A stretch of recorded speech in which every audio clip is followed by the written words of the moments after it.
Assalamualaikum warahmatullahi wabarakatuh. Sahabat Ziana Zen, apa kabar semua? Nah, hari ini aku pengen sedikit share tentang obat apa atau perlengkapan apa yang sebaiknya bunda-bunda siapkan di rumah yang punya bayi atau balita. Nah, ini wajib simak videonya sampai selesai. Yang pertama adalah paracetamol. Paracetamol atau dengan sebutan lain acetaminophen itu adalah pereda panas dan pereda nyeri. Jadi kalau misalnya anak-anak sakit gigi, nah itu bagus diberikan paracetamol, aman. Kalau misalnya ibu hamil menyusui sakit gigi misalnya ya, nah itu juga bagus diberikan karena itu adalah obat pereda nyeri yang paling aman. Kalau misalnya ibu menyediakan Sanmol atau paracetamol sirup atau drop, sebaiknya sebelum diberikan kepada anak, kocok dulu kemasannya biar tercampur rata, terus disimpan di suhu ruangan. Kalau misalnya si kecil demamnya 3 hari tidak sembuh setelah menggunakan paracetamol, nah sebaiknya konsultasikan dengan dokter. Yang kedua adalah termometer. Nah, termometer ini merupakan alat yang penting kalau kita punya bayi dan balita. Kalau misalnya bayi balita itu kan masih sering demam ya, penyakit batuk flu aja kadang disertai demam. Nah, ini tuh wajib punya. Ibu jangan cuma mengandalkan sentuhan, oh ini demam, oh ini enggak demam, itu enggak akurat. Jadi ibu harus punya yang namanya termometer, mau termometer digital, mau termometer tembak, terserah, pokoknya ibu harus menyediakan termometer untuk si kecil. Yang ketiga, ibu itu sebaiknya punya yang namanya meteran medis atau meteran buat ngukur, kan juga nggak apa-apa lah sebenarnya ya. Nah, itu fungsinya buat apa sih kita punya meteran? Untuk ibu yang punya bayi balita, pertumbuhan dan perkembangan itu kan wajib dipantau ya. Nah, gunanya meteran itu kita bisa untuk mengukur lingkar kepala, lingkar perut, lingkar lengannya. Nah, terus kita ngukur tinggi badan, misalnya kita nggak punya nih ukuran tinggi badan di rumah, nah kita bisa pakai meteran. Kita itu harus memantau atau mengukur ukuran-ukuran si kecil itu setiap bulannya biar kita tahu perkembangan si kecil itu seperti apa. Poin keempat yaitu biasanya menyediakan obat batuk dan pilek, karena batuk dan pilek itu adalah penyakit yang paling sering dialami oleh bayi dan balita karena memang imunitas mereka itu kan masih menuju sempurna ya, jadi wajar lah karena memang virusnya juga banyak banget. Nah, obat batuk yang biasa aku sediakan itu adalah Lasal. Kalau misalnya Lasal itu kan ada 2 kombinasi ya, jadi ada pelega pernapasannya sama ada pengencer dahaknya.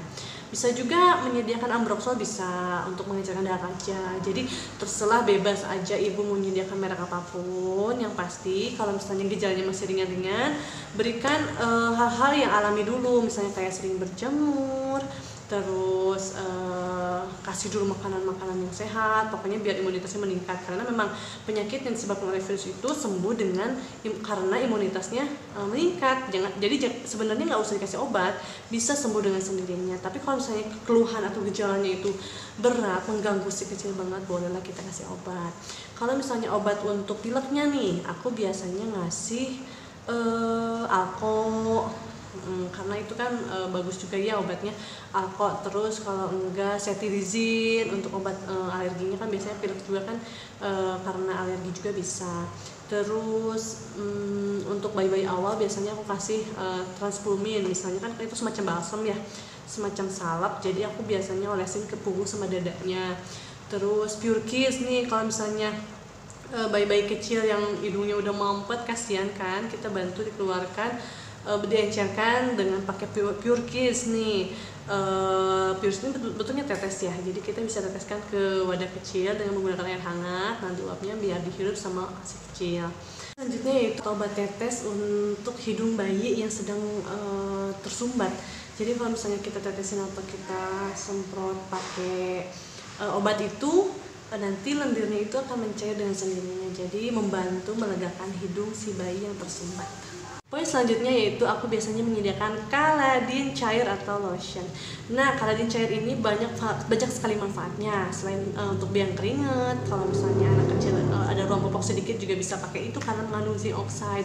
Bisa untuk gigitan serangga. Pokoknya Caladin cair itu kan berfungsi untuk antiseptik, anti alergi sama penyejuk kulit. Jadi ibu jangan lupa sediakan Caladin cair. Untuk pengurang gatal yang selanjutnya yaitu biasanya aku menyediakan Conicare gel pengurang gatal. Di situ kalau misalnya si kecil kegigit serangga biasanya aku olesin. Terus kalau misalnya untuk pokoknya gatal-gatal gitu ringan gitu, pokoknya aku biasanya olesin itu karena memang ngaruh banget si kecil jadi lebih nyaman, lebih anteng. Terus bahan-bahannya itu juga mungkin yang aku baca sih terlihat lebih herbal ya dibandingkan sama misalnya Caladin cair atau merek apapun. Coba deh ibu baca sendiri. Pokoknya biasanya aku untuk mengurangi gatal si kecil biasanya aku menyediakan Caladin cair sama Conicare gel pengurang gatal. Poin selanjutnya yaitu aku biasa menyediakan cairan antiseptik, plester, perban karena namanya bayi balita ya, lagi masa-masanya aktif, pasti biasanya adalah jatuh atau misalnya luka kenapa lah pokoknya ya.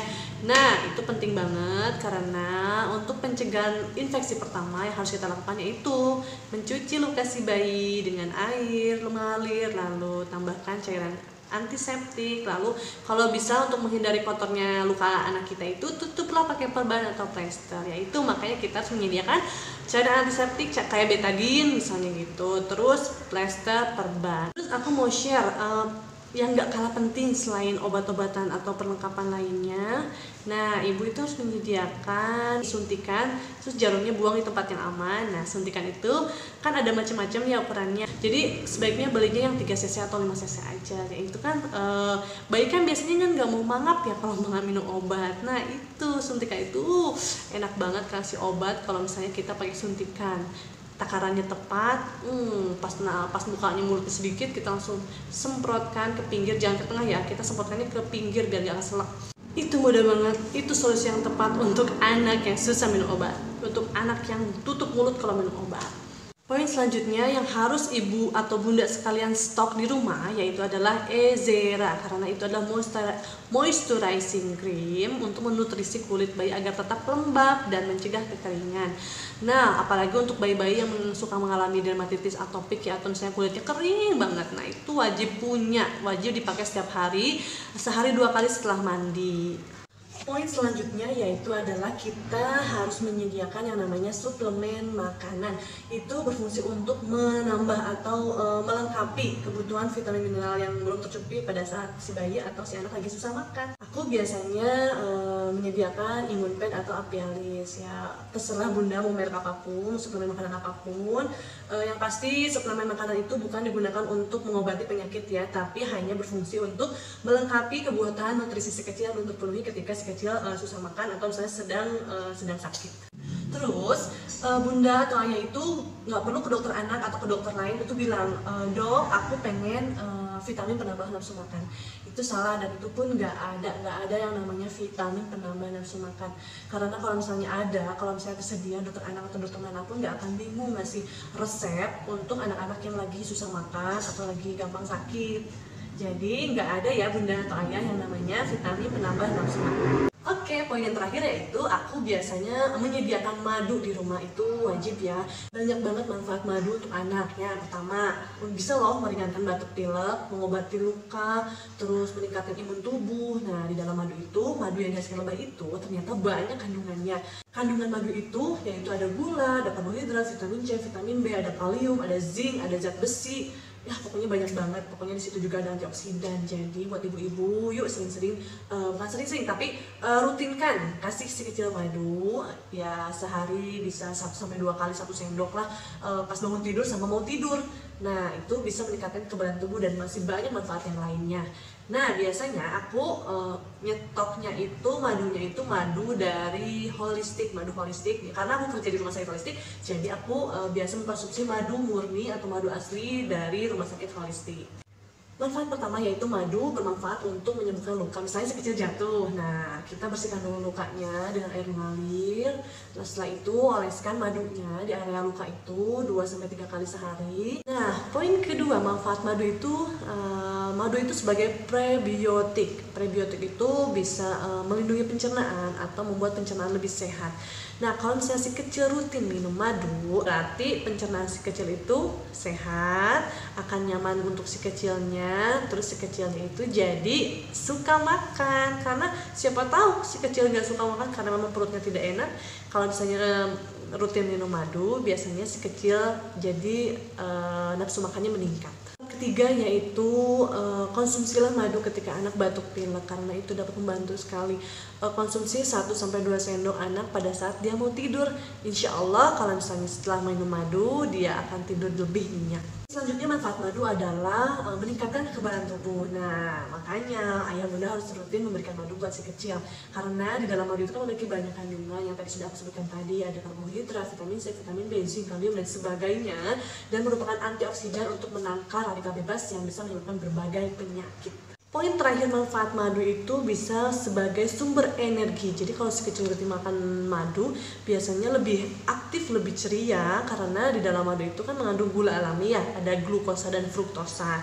Jadi ya itu bagus untuk menambah energi, tenaga si kecil biar lebih aktif lagi. Oh iya, jangan lupa, menurut Bunda apalagi sih obat atau perlengkapan yang penting untuk kita stok di rumah? Kalau misalnya ada pendapat lain, tolong bantu komentar ya. Cuma itu yang bisa aku share, semoga bermanfaat. Jangan lupa like, comment, subscribe, dan share ke semua media sosialmu biar channel ini berkembang. Ingat, subscribe itu gratis dan yang pasti berarti banget untuk channel ini biar terus berkembang dan biar tahu video-video menarik apa lagi yang kita share. Oke? Jangan lupa tetap bahagia, tetap nikmati hidup, lakukan yang terbaik untuk si kecil, karena anak sehat lahir dari ibu yang bahagia. Bye!